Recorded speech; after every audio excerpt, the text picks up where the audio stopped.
A homeless man sits quietly on the train, enjoying a moment of calm. That peace is shattered when a group of young thugs enters the wagon, their presence disruptive as they bump into two passengers. It's clear they're looking for trouble. One passenger pulls out a gun, but the gang's leader, Anton, remains unfazed. Confident and bold, Anton and his crew intimidate the others, forcing them to leave without a fight. Afterward, Anton casually mentions to his friends that they'll be moving weapons this week. Anton decides it's the perfect chance to cause more chaos, attempting to steal the man's alcohol, but the man grabs his hand and holds it firmly, his grip unshakable. This is no ordinary homeless man. His name is John Reese, a seasoned special agent with a history of intense action. Anton struggles to free himself, but John's iron grip doesn't budge. Finally, John lets go, but Anton isn't done yet. Smirking, he mocks John, sarcastically saying he should have brought enough alcohol to share with the entire group. These young thugs have no idea who they're dealing with, which explains why they foolishly tried to corner John. But John moves with lightning speed, expertly taking them down, breaking their hands, kneeing them in sensitive spots, and striking their throats just hard enough to leave them gasping for air. All five troublemakers end up at the police station. Officer Carter reviews the security footage before entering the room where John is being held. She jokes, saying he should have done her a favor and landed a few extra punches on those punks. Carter tries to spark a conversation, but John stays silent. Thinking quickly, Carter devises a plan to uncover his identity. She casually offers him a fresh cup of water, smoothly swapping out his old plastic cup with a new one. She handles the cup with extreme care, touching only the inside instead of holding it like most people would. Carter excuses herself and hands the cup to the forensic expert. The forensics guy scans it for fingerprints and runs them through the police database. The results reveal John's true identity, linking him to multiple crime scenes. They also discover 4 active arrest warrants for him across 4 different countries. Clearly, John is a man with a long and dark history, filled with secrets and danger. Though Carter is desperate for answers, John is abruptly released by a mysterious lawyer. The lawyer escorts him to his employer, Harold Finch, who insists on speaking with Reese. Finch, a wealthy man with unparalleled access to information, knows every detail of John's past, even his attempts to drink himself to death. He offers John what he's been missing, a purpose and a job. Finch takes him to the heart of New York City, revealing that someone dies every 18 hours there. But what if they could change that? Finch claims to possess a list of individuals about to be involved in crimes. He directs John to a woman named Hanson, warning that something significant will happen involving her. A twist: Finch doesn't know if the person on the list is the victim or the perpetrator. He tasks John with shadowing Hanson, uncovering the truth and saving the innocent. John, however, remains skeptical, convinced Finch is just a wealthy stalker, obsessed with his ex-girlfriend. Unmoved, John walks away, leaving Finch's offer behind. Harold's men attempt to stop him, but John effortlessly takes them down in mere seconds. Later, Reese spends time in a hotel, shaving to alter his appearance. That night, Finch sets him up by playing a recording of a murder that occurred 3 years ago, right in the hotel room next door where John is staying. Finch jokes, saying John is too late, just as he was too late for his friend Jessica. This revelation hints that Reese once had a girlfriend he loved and lost. Though furious, John snaps, "What the hell do you know about it?" Finch calmly replies, "It's the truth." Despite his anger, John is convinced to work with Finch, realizing they could save lives by teaming up. Harold takes him to a secret operations center, where John discovers Finch's list doesn't contain names, but social security numbers of people potentially involved in crimes. John gets to work, narrowing Hanson's enemies down to 2 suspects: Wheeler, her ex-boyfriend and co-counselor, and Pope, a gangster she sent to prison. John follows Hanson closely, attending Pope's trial, where Detective Fusco gives his statement. After the trial, Hanson scolds Fusco for going off script without her knowledge. Later, she visits Pope in prison, telling him she believes he's innocent of the crime he's accused of. Through a microphone planted in her phone, John learns Pope has a younger brother, Michael, whom he's protecting. It becomes clear Pope is lying about the murder to shield Michael, who witnessed the real killers in action. The next day, Wheeler enters Hanson's office, searching her computer for information about Mike. John grows suspicious, believing Wheeler is involved. That night, the bad guys track down Michael first, but John intervenes, firing a grenade launcher at their truck. Reese saves Michael and steals badges from the attackers, revealing they're dirty cops. John begins surveilling them and discovers they're working with Fusco. These corrupt officers kill witnesses to silence them, while Fusco frames innocent people to send them to jail. Determined to uncover more, John presses Finch about the list. Finch reveals that after 9/11, the government hired him to build a machine that collects data from cameras and microphones nationwide. The machine generates 2 lists, one for potential terrorist threats and another for other crimes. Finch created a backdoor to access the second list, but all they receive are social security numbers, leaving them to piece together the details. John continues his mission, convinced Hansen is in danger. However, it turns out Hansen is collaborating with the dirty cops who killed Pope in his cell the previous night. Hansen orders the corrupt officers to eliminate Wheeler as he's digging too deep. Meanwhile, Fusco ambushes John, holding him at gunpoint. John escapes Fusco's custody as he's being taken to the desert to be executed and returns to New York. Just as the dirty cops are about to kill Wheeler and frame a thug for the murder, John arrives in time to stop them. He then deals with Hansen by manipulating audio recording to expose her. Finally, John blackmails Fusco into working for him, knowing he'll need an insider to help his cause. A few days later, John steps into an elevator and strikes up a conversation with a man named Bill. He casually asks if the flowers Bill is holding are for his wife, but Reese already knows the answer. He begins to explain how some women walk away when they discover infidelity, while others hire men to stage a robbery gone wrong. With that, Reese swiftly takes out the 2 thugs tailing Bill and advises him to call a good divorce lawyer. The next day, the machine generates a new number for Harold and John to investigate. This time, it belongs to a girl named Teresa, but her case is anything but ordinary. Harold takes John to a cemetery, revealing that Teresa is supposed to be buried there. Her father, a once successful real estate developer, lost everything when the market crashed. Driven to madness, he killed his family during a weekend trip before turning the gun on himself. Harold explains that the machine sees everything, so if Teresa's number appeared, it means she's alive. Reese visits Fusco to retrieve the case file from the police, and Fusco reluctantly obliges. After reviewing the file, John tells Finch this was a professional hit. The killer made it look like the father was responsible, point blank. Harold is intrigued, asking how John knows this. Reese simply replies, "It's the way I would have done it, using Finch's technology." They track Teresa down. John goes after her, but she's sharp and manages to evade him. Later, John visits Harold in an office, where it's revealed Harold owns the company and works there to blend in. John hands Harold a small device Teresa left behind, a gadget that records credit card information from ATMs. It turns out Teresa survives by stealing card details and withdrawing money. Reyes roams the streets, gathering intel on the hitman who took the contract on Teresa's family. He learns a man called Solnick carried out the job but got jailed for a separate case.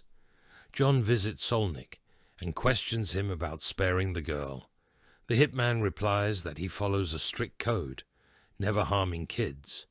Instead, he warned the girl to stay silent or face consequences. Reyes pushes for the client's name, but Solnick insists they met once, dealt in cash, and used no names.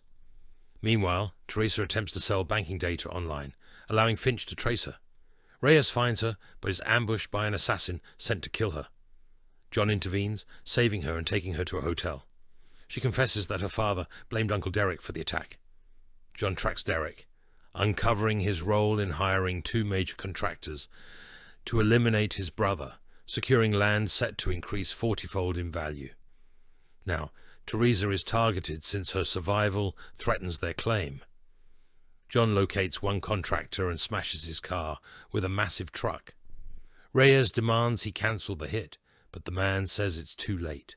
At the hotel, the assassin hunts Teresa as Harold sneaks her through the fire escape. Just as the killer corners them, John arrives and takes him out. The next day, John contacts Agent Carter, signaling it's time to meet. She arrives with secret officers, only to find Teresa. Carter escorts the girl to the station, reuniting her with her aunt. She probes Teresa for information, but the girl, traumatized, claims she remembers little about her savior. In the end, John returns to Harold's office, only to find he has relocated. When John calls him, Harold quickly reminds him that he is a private person and insists that Reese should not call him. Harold will only reach out when necessary. There's little time to rest, as the machine soon assigns them a new number. Finch discovers the number belongs to Joey, a former soldier decorated with medals for bravery. Reese begins monitoring Joey, who works as a hotel groom. "You look fabulous, Mrs. J," Joey says with charm. Soon, Joey sends a cryptic message to an unknown number and abruptly leaves work. John follows him, and they end up at a bank. Joey dons a mask as his accomplice enters, committing a robbery. John is pinned to the ground, unable to intervene.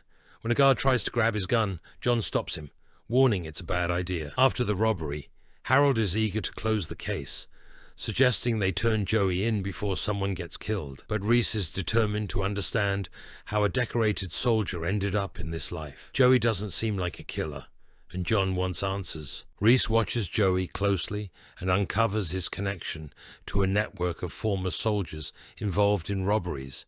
He gathers the information needed to craft a convincing cover story and meets Sam, a former sergeant who owns a bar. Reese claims he's looking for high-paying work, mentioning a deceased Marine friend who recommended Sam. A few days later, Finch orchestrates the arrest of the team's driver, creating an opening for Reese to join the crew. "We got weapons here, shotgun," one of them says. Reese attends his first meeting with Joey and the team. Meanwhile, Carter reviews the bank footage and notices John's back, realizing he saved the security guard by stopping him from grabbing his gun. When Reese meets Harold again, he insists Joey isn't a killer. "It's one thing to kill in war," Reese says, "and another to kill innocent people." Reese pretends to bump into Joey randomly, asking when their next job will be. Joey explains it depends on Sam, who gives the orders. The two grow closer after picking a fight with two bankers. Reese subtly probes Joey about his personal life, knowing he's connected to two women. Joey, however, keeps his private matters to himself. Joey brushes off Reese's questions, simply saying he has obligations to take care of. A few days later, the gang calls Reese for a mission. Meanwhile, the police uncover the identity of one of the gang members. The group targets an underground gambling site owned by the mafia, pulling off the heist just before the police arrive. Sam prepares the team for another job, but Harold believes it's time to shut them down. Reese, however, asks for more time. He's learned Joey's motivations. One of the women Joey is connected to is his girlfriend, while the other is the wife of his war buddy. Joey is determined to provide for his buddy's daughter, ensuring she grows up comfortably. His wife has just had a baby, adding to his responsibilities. Reese joins the gang on their next mission, stealing evidence related to a case involving someone named Elias. Finch discovers Sam is setting the team up and warns Reese. When the gang hands the case files to Sam, he betrays them, killing everyone except Joey. Reese saves Joey and advises him to skip town.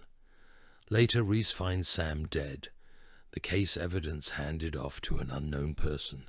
After the chaos, Harold decides it's time to visit a doctor.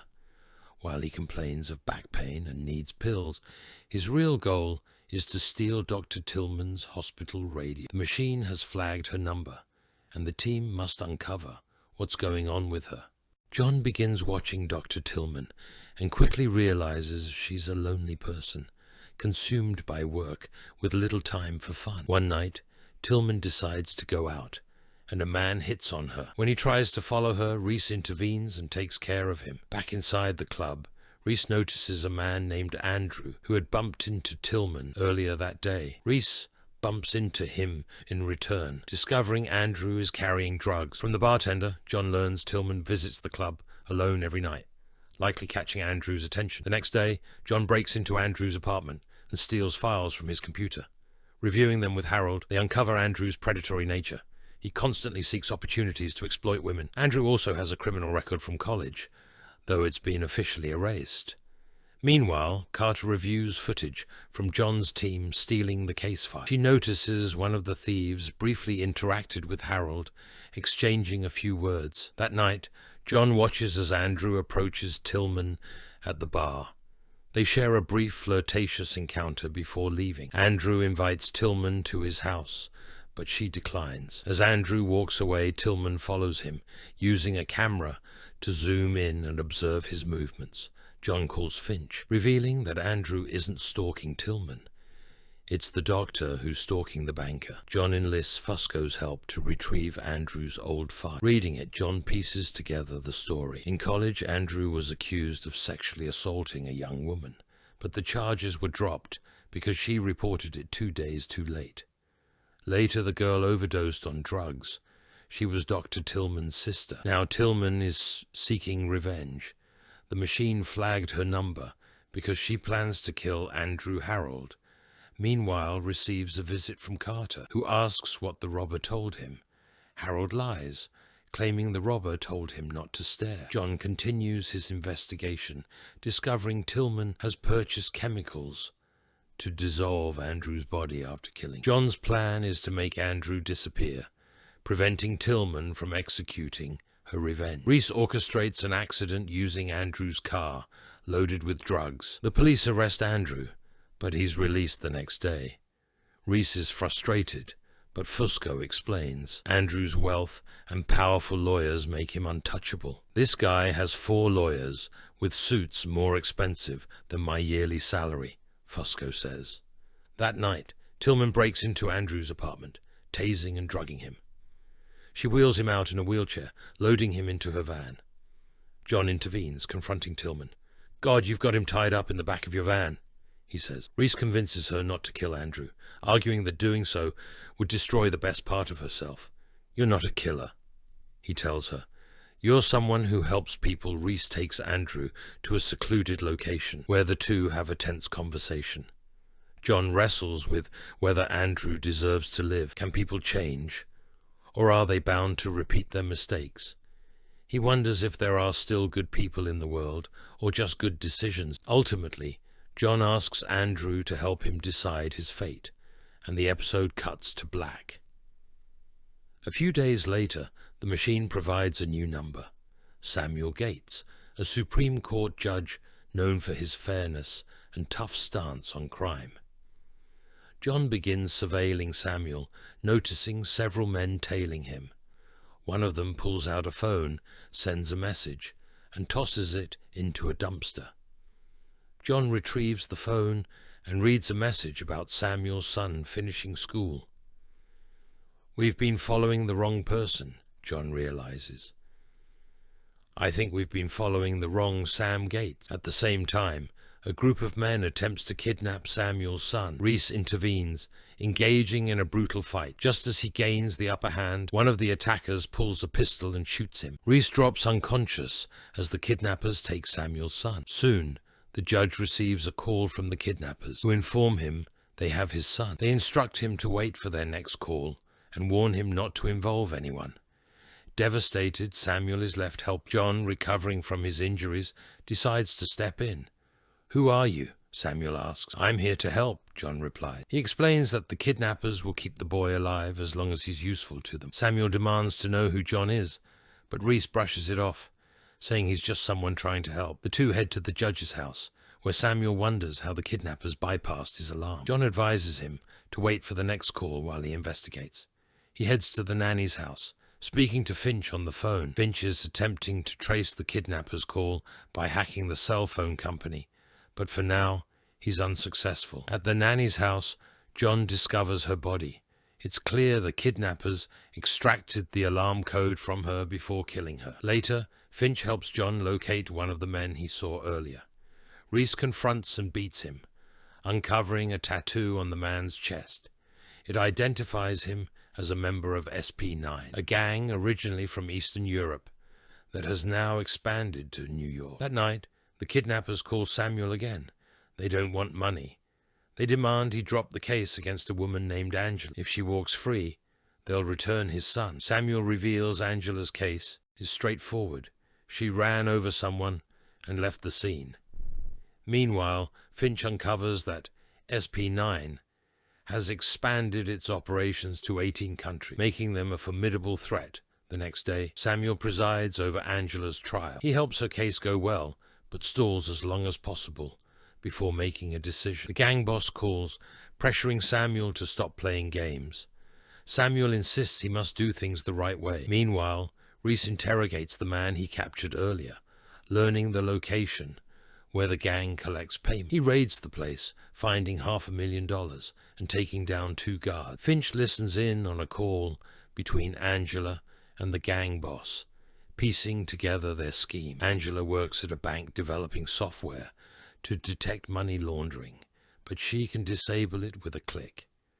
She's helping the gang launder money, and they use online payments to fund their operations, even paying off lawyers. The next day, Finch poses as a bank employee and steals information from their servers. As the trial continues, John searches for Samuel's son, but can't find him. With no news, Samuel is forced to acquit Angela. Not guilty on all charges, he declares. The gang boss calls Samuel, instructing him to pick up his son, but John knows it's a trap. When Samuel arrives, the kidnappers force him to say goodbye to his son. Reese appears with Angela, revealing her connection to the gang. She disables the bank's algorithm for 3 minutes every morning, allowing SP9 to conduct transactions. This is how she's tied to the gang. The gang boss realizes the operation is compromised. The operation's burned, he declares, ordering his men to eliminate everyone. A fierce shootout ensues, with the bad guys ultimately losing. Finch hands over evidence to a lawyer, ensuring Angela is sent to prison. Meanwhile, the police find her tied up alongside the gangsters. NYPD, anybody home? They shout. Reese's next mission requires him to pose as a driver to get close to the next person, flagged by the machine, Zoe Morgan. He pretends to be her new chauffeur. Zoe, cautious, calls the company to verify, but Finch answers, covering for John. Reese drives Zoe to a location where she pays for a gun. Back at her apartment, Finch discovers another gun. John notes that the only reason she'd buy a second gun is if it's untraceable. Zoe changes clothes, and John drives her to an event. He follows her, suspecting she might be the perpetrator. At the event, Zoe meets a high-ranking officer and hands him the gun. Their conversation reveals a police officer lost his weapon, and Zoe retrieved it to save him trouble. Later, John drives Zoe home, and she tells him to meet her tomorrow at 10 sharp. Finch asks John what he thinks is going on, and John explains Zoe is a fixer, someone who handles favors. In her line of work, she's made many enemies. Meanwhile, the police find the body of a man who was the main suspect in an old case involving a woman named Marlene Eli. Case file stolen earlier belonged to her. Carter speaks with the detective who worked the case, learning Marlene was a waitress at a mafia-owned bar. She had an affair with the boss, Don, and wanted him to divorce his wife. Tired of her demands, Don hired the now-dead man to kill her. The case was buried and the killer walked free. Marlene and Don had a son, who may have orchestrated the theft of the case file and killed the suspect, Zoe. Soon finds herself in trouble with Mark Lawson, heir to a pharmaceutical empire. He had her retrieve a recording of his illegal affair, but after killing the reporter who had it, he now wants Zoe dead to tie up loose ends. John intervenes, saving Zoe, while Finch poses as a major shareholder to meet Mark. Finch uncovers that Mark killed the woman he was having an affair with, but there's more. She was about to expose a scandal involving one of the company's drugs. John and Zoe break into the pharmaceutical headquarters, recovering deleted files. Finch discovers the company's new drug has a 3% mortality rate, 6 deaths out of 200 test subjects. The company likely paid off authorities to keep this under wraps and gain approval for the drug. Unfortunately, John and Zoe are caught and tied up. Mark prepares to kill them, but Zoe claims she emailed a copy of the report to a trusted contact. "Hope you don't mind. I emailed a copy to a friend," she says. Mark negotiates, and Zoe agrees to take him to the person holding the report in exchange for her life. Before they leave, Zoe slips John a paperclip, whispering, "You shouldn't have trusted me." John uses it to free himself, kills the guard, and rescues Zoe. The team exposes the pharmaceutical company's crimes, bringing it down. As they part ways, John tells Zoe to stay out of trouble. She replies, "That's not an option for me."